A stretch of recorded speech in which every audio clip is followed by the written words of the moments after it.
I like deep sea fishing, but deep sea fishing doesn't like me. What I mean by that is that I get seasick just a little bit. I went out of San Francisco out into the ocean, and we went on this fishing boat. And when we got out to where we needed to be, I said, "How do you know we're at the place we're supposed to be?" He goes, "Well, I have a compass that takes us exactly where we need to be." And then he dropped anchor there, and we anchored, and the salmon are just coming across there, and we're able to fish and catch salmon. And I say we caught salmon. I didn't catch anything, but there was a lot of good strikes for everybody else. But it was that compass that got us in the right place, and the anchor that kept us in that right place. And the same thing is with envy. When you have envy, it's like an anchor and a compass, but not in a good way. It kind of anchors us in a place where we are held down in a place that could destroy our lives. And the compass, it's a direction that we may not want to go. And I'll explain that in this message. But we have to be very, very careful what directs us and what impacts our lives. I want to share that with you today. Welcome to Grace Church San Diego. Glad to have you with us. If you need a Bible here this morning, would you raise your hand, and ushers will hand you a Bible you can use during this service. By the way, while they're handing that out, I wanted to point out something. In your program is this little green card, and it says hygiene products and Project Reach. One of the cures for envy, if you struggle with envy like most people do, is generosity. And on the 29th of this month, that weekend, we're going to have an opportunity for you to bring products that are going to help a lot of the people that we distribute food to. And you probably may not be aware that we actually gave food to over 1,000 families this last month. And it's a neat outreach that we have. We have one clap out there. It was like this. It was like, yes. Yeah, you can do that. Thank you. So I would encourage you to do that. What we're going to do is you're going to kind of hold on to those things during the service. And toward the end of the service, we're going to have an opportunity to just lay those things on the front here during the final song. So I would encourage you to do that. We want to show our concern and care for those who are struggling in our community. You know, envy is a trap. It's a trap that traps all of us, and it kind of works like this. The first thing that happened is we conclude that life is just a series of moments of our personal gratification. And when we do, we enter into a place of consumption overreach. When envy is our driver, that compass, it will drive us to just constantly try to get more and more and more out of life. The second thing that happens is because we can't get everything we want, there are obstacles in our way, we have a tendency to try to remove the barriers, and the barriers may be people. And if the barrier is a person, we will go to any lengths to remove that barrier when envy is our driver. In fact, we might even go to the place where we would remove that barrier, remove that person. And James put it this way in James chapter 4. And by the way, turn to James 4 if you would. I'm going to go out of that passage. But James says, you will even go to the extent when envy controls your life, you will go to the extent that you will even remove that obstacle by murder. Now that seems very severe, but that's exactly what James' conclusion is about the logic of the ultimate conclusion of envy is, I will do whatever it takes to get what I want, and I will remove you if you're in my way. I want to show you how that works out in this passage. There is an internal conflict within each one of us. And here's the great irony of envy. Envy looks at life with great intensity. Envy looks at life with great intensity, but not with accuracy. We don't see things as they really are. Envy causes us to have a skewed reality. Envy drives us to seek things that we don't have, and gives a conclusion that will remove anything out of the way. Here it is. James chapter 4, verse 1 says, "What causes quarrels and what causes fights among you? Is it not this, that your passions are at war within each one of you?" We have this internal conflict. On one side, we want to serve God. We want to do the right things. We want to be generous. But on the other side, envy says, I want more stuff. In fact, I want what you have. I see what you have and I want it. And we will do anything to get it. But here's the key. We think that the cause of quarrels and fights are things like theology, doctrinal differences, carpet, the color of carpet. Oh, yes, we've fought over that. Or let me just give you an idea. If you ever become a pastor and you go to a church that's 100 years old, as I have, just see what happens if you remove pews out of the church. See how people respond to that. And then you give them these luxurious chairs that they can sit in. People just love that stuff, you know, and that will cause a little bit of fights and quarrels. But here's the real key. It's not those peripheral things. The problem is this internal passion that is driving our heart. And it's connected, as you'll see in a moment, to envy. The word passions there that I've highlighted on the screen there is the word hedone. It sounds familiar. The English word hedonistic comes from the word hedone. It means a commitment to personal gratification. It means that you become pleasure-oriented. It means that your whole life becomes wrapped up in consumption. I've got to have more. And you know, one of the things we need to teach our kids, if you teach your kids nothing else, you need to teach your kids the power of delayed gratification. You know how hard that is? We want stuff, we want it right now. I've got a credit card, I'll go for it. We will do anything to fulfill that passion, that desire for gratification. And you couple that with jealousy and see what happens. This is what he says. You desire and you do not have. So what's your response? You murder. Now he's using hyperbole here. He's not talking about necessarily physically killing someone, but what he's talking about is we will actually do social homicide. We will go after people that are in our way and we will destroy them. We will lower their value. We will ignore their rights and we will wipe them out. And he goes on, you covet. That's the word for envy. You covet and cannot obtain. So what do? You fight and quarrel. You see, that desire, that strong desire to have drives us to the point that we would even commit murder. Look at verse 2 in the second half. He says, you do not have because you do not ask. You ask and do not receive because you ask wrongly, to spend it upon your hedone, your pleasure, your commitment to gratification. The motivation in prayer is everything. When you go to God in prayer, when you pray, do you find yourself at that point where you go, I feel worse after prayer than when I went to prayer? Because oftentimes we use prayer as an opportunity to get what we want. And we're asking God, give me this thing, give me this. I want more of this. And then after we're done, we're going, well, that didn't work. When in reality, if you see prayer for its biblical value, you will see that prayer is about approaching God in humility and saying to God, I am worshiping you first and foremost. You know the prayer that Jesus gave to us? When you pray, pray like this. Our Father who art in heaven, hallowed be thy name. Thy kingdom come, thy will be done on earth as it is in heaven. And then he says this, and it's disturbing to us that are driven by envy. Give us this day our daily bread. What? I'm asking for a car. I'm asking for a new house. I want more stuff. You're talking about daily bread?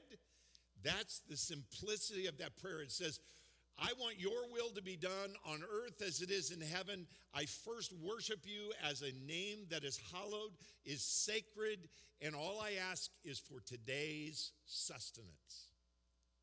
That doesn't sound like prayer that we hear today.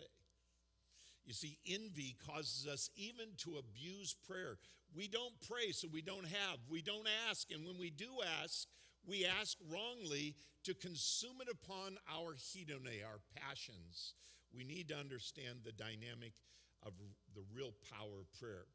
So I wanted to make a distinction here for us this weekend between what psychologists, if you were to go to psychologists and say, I'm really struggling with coveting or envying, it would say, well, there's two kinds of envy. Psychologists would say there is benign envy. Benign envy is that sense that I just want something. It's not the driver of my life, but I see stuff that I want. But then there is another kind of envy, and it's called malicious envy. And malicious envy causes us, as James says, to go even to the point of murder. So I want to break those two down, but I've redefined benign envy as mild envy. And the symptom of mild envy is an inappropriate value placed on things. We just begin to see life in the smallest ways of wanting what other people have. So it's my great joy to go see my daughter and my grandkids, at least 3 of the 5. And her 3 are just close in Orange. The other 2 are all the way up in Sacramento. But I get to go up into Orange and see them on a regular basis. And I make a commitment to spend some time with my daughter. And we go to lunch. And then after the kids get out of school, we go pick them up. And they know that I'm going to take them to ice cream. Well, they got this special ice cream parlor they love to go to.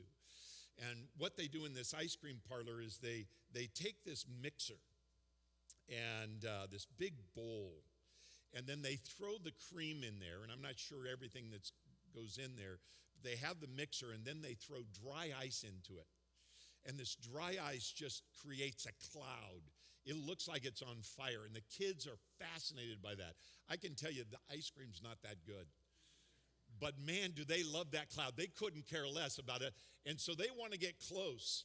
And let me show you what mild envy looks like. This is the grandkids. So what happened here was there's a little window here where you can see the big cloud that comes up from that bowl. And Ryder gets the first, they brought these stools over, and he's got the perfect location to see it. Rocco is never unhappy. He's constantly happy. You can beat him up and humiliate him. He's just like, hey, I love life.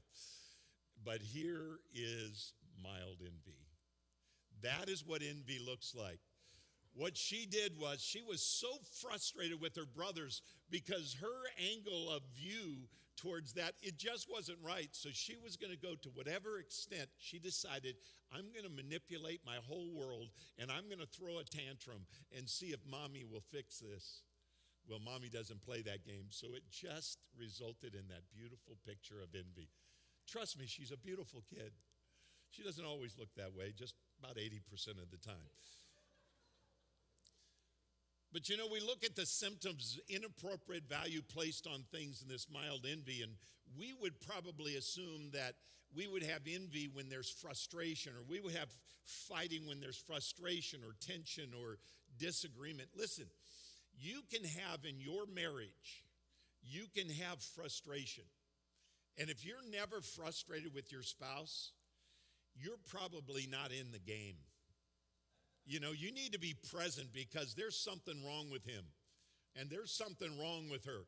But tension is part of every relationship. If you have a friendship with no tension, then somebody's not telling the truth.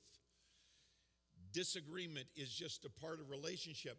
James says it goes far beyond that, and this envy can result in tremendous problems in our life. But the solution is an intense action in order to gain. So when we have mild envy, we will do intense action to try to acquire what we don't have. And this is a problem. But then James deals with something much more powerful than that. And that is, he deals being green with envy. Now, I would call being green with envy the same thing as malicious envy. You know, we have this series, Green with Envy. Have you ever wondered where that phrase came from, green with envy? You know, green with envy, there was Shakespeare said that jealousy is the green-eyed monster, and so some people have concluded that's where green with envy came from, but it actually goes all the way back to the Greeks. And the Greeks believed that when you were envious, that it would actually create a sickness within you, and it created an intense production of bile. And when it produced this bile, it would actually cause kind of a green hue. Now, I don't know, that's what they believed. And it would make you look green in your face. And so they called it being green with envy. And their point was that you are actually sick with envy. It's causing pathology. It's causing an illness in your life. And when we talk about being green with envy, the symptom is a disregard for the values of others. And that's what James is talking about. He said, when you are filled with envy, when you don't get what you want, the obstacle in your way, a person, could even be murdered by you, whether it's social homicide or whether it's just undermining their rights or whether it's even physical homicide, which I'll show you in a moment in a case of someone who was overwhelmed by it. But this passion, when it's denied or when this envy is blocked, that frustration, but that commitment to getting what we want drives us to murder. And the solution is remove the obstacle in our way. I don't know if you've ever felt that way. You're so frustrated with someone who's standing in your way, someone who is a barrier, or something that's a barrier in your life. You will do anything to get them out of the way so you can get what you want. It creates a sickness within you, is what James is saying. So I see it like this. There's mild envy and there's green with envy. There's benign envy and there is malicious envy. And it kind of looks like this. When we take a look at what happens, mild envy will drive us to strive and to consume. But our intent, our motivation is to move ourselves up. But when we look at intense green with envy, we will fight, we will murder. And notice the difference. With mild envy, you're seeking to move yourself up, which may not be horrible, but when you are green with envy, you're seeking to tear others down so that you might move up. Huge difference. War and murder seems reasonable to a sociopath, someone who has a pathological view of life and a complete disregard for the rights of others, even to the point of not just fighting, but committing murder. And so we seek to tear down whatever's in our way. You remember the story in the Old Testament in 1 Samuel chapter 18. There was Saul, who was king, and David, who had been anointed to be king and was 20 years from his anointing till he actually became king. But David and Jonathan was Saul's son, and they became close friends. Jonathan loved David so much, he would do anything for David, including risk his own life. But Saul hated David. And the reason he hated David is because he loved himself. Let me read. You don't need to turn there. Out of 1 Samuel chapter 18, we'll see in this story that Saul not only has envy, but he also has jealousy. And when those are combined, you remember, envy, as I shared last week, is wanting what you don't have. But jealousy is fear that you're going to lose what you do have. When you're jealous of your friends, you're afraid somebody's going to take them away. You're jealous of your wife or your husband. You're afraid someone's going to take them away. You see, jealousy is the fear of losing, whereas envy is the desire to have more. So let me show you how this works out. 1 Samuel 18, verse 6. As they were coming home, when David returned from striking down the Philistines, the women came out of all the cities of Israel. And notice this, singing and dancing to meet King Saul. Their motive was to meet King Saul. But something happened. They came out with tambourines. That's always unwise to come out with tambourines. That's my personal opinion. You know, we have people that, like, if you feel like you need to bring a tambourine to church and help out the band, we will tase you. We're just not going to allow it, all right? So our ushers are equipped with tasers. Do not bring a tambourine to church. But anyway, so they came out with tambourines, with songs of joy, and with musical instruments. And the women sang one to another as they were celebrating. Notice this, it says, Saul has struck down his thousands, and David his tens of thousands. Oops. And Saul was very angry, and this saying displeased him. He said, they have ascribed to David 10,000, and to me they have ascribed 1,000. He is envious of what David has, that he has greater success and he wants it, but he's also jealous. Notice what it says after that. It says, and to me they ascribe thousands, and what more can he, David, have but the kingdom? So there's where the jealousy factors in. Not only is he just envious, now he's afraid he's going to lose his kingdom. And guess what? He's right. And verse 9 says, and listen to this carefully, and Saul eyed David from that day on. He eyed him, which is simply meaning he's looking for a way to kill him. Do you know, if you read the story of the relationship between Saul and David, you'll see that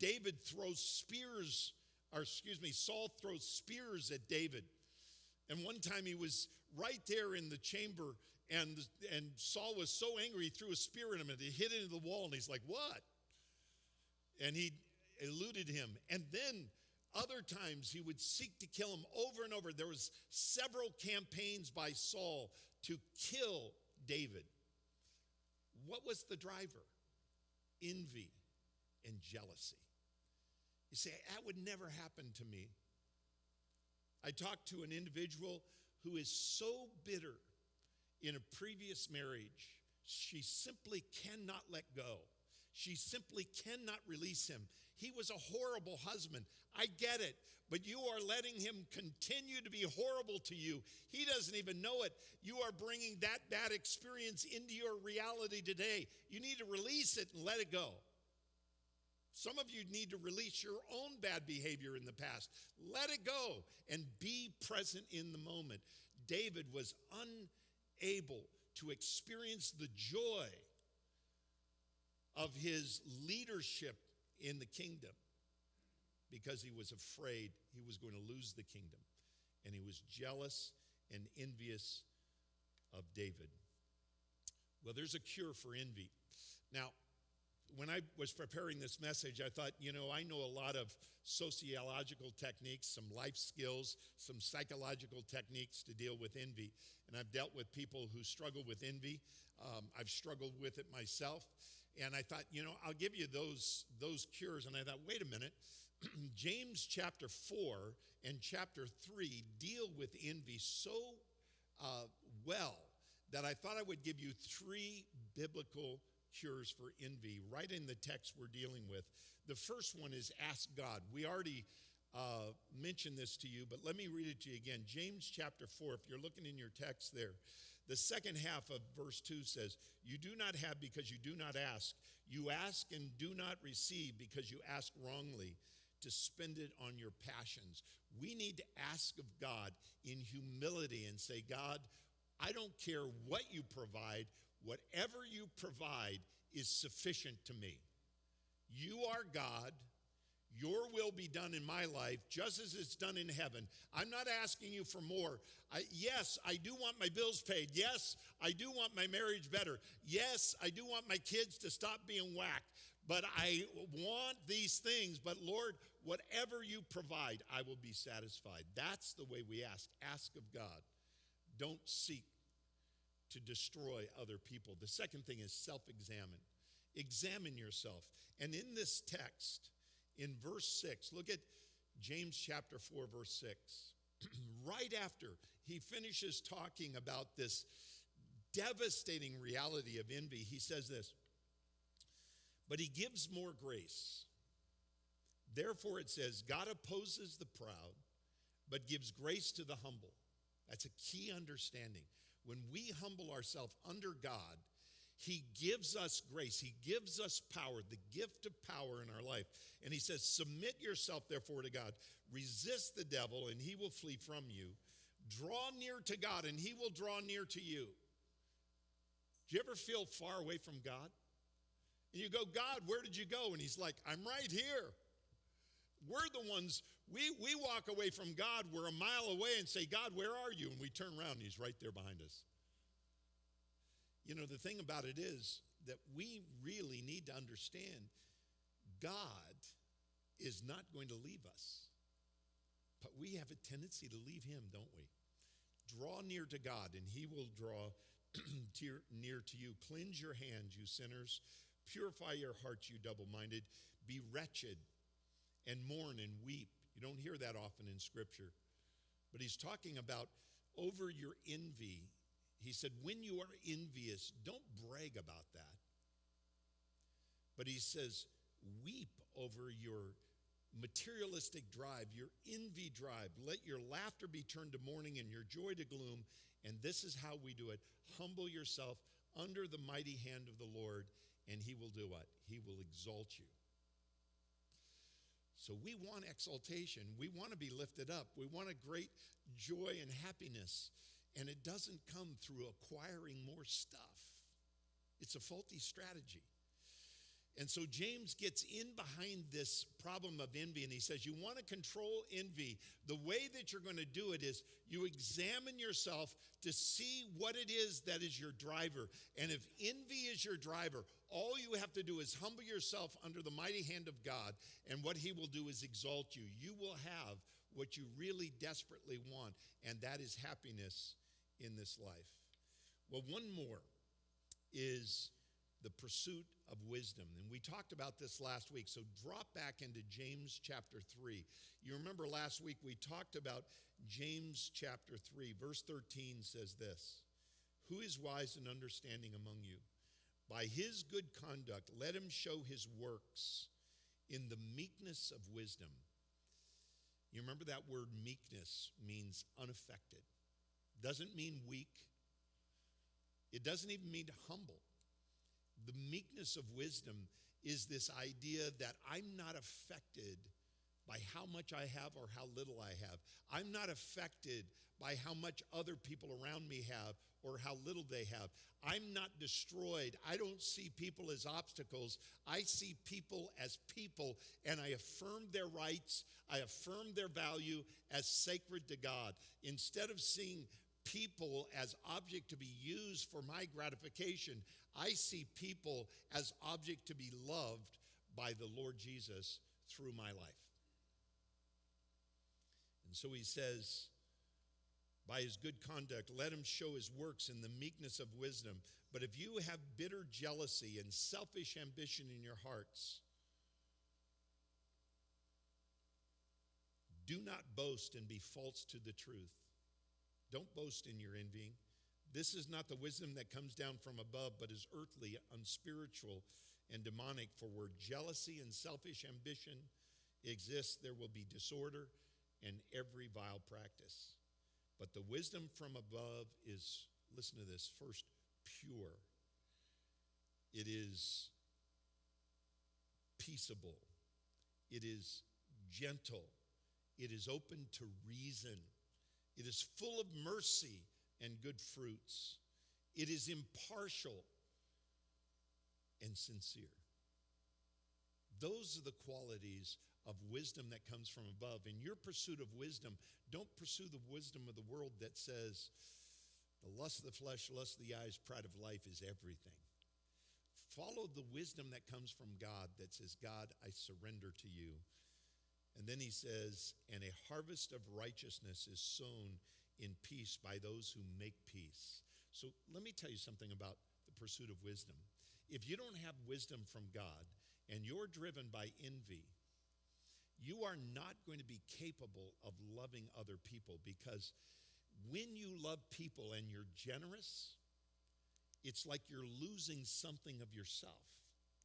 But when you're full of peace and gentleness, sincerity, and God is filling your life, then you can overflow and you can give to others. Love comes from real divine wisdom, because love says, or wisdom says, I have everything I need, and then love becomes the natural outflow of that.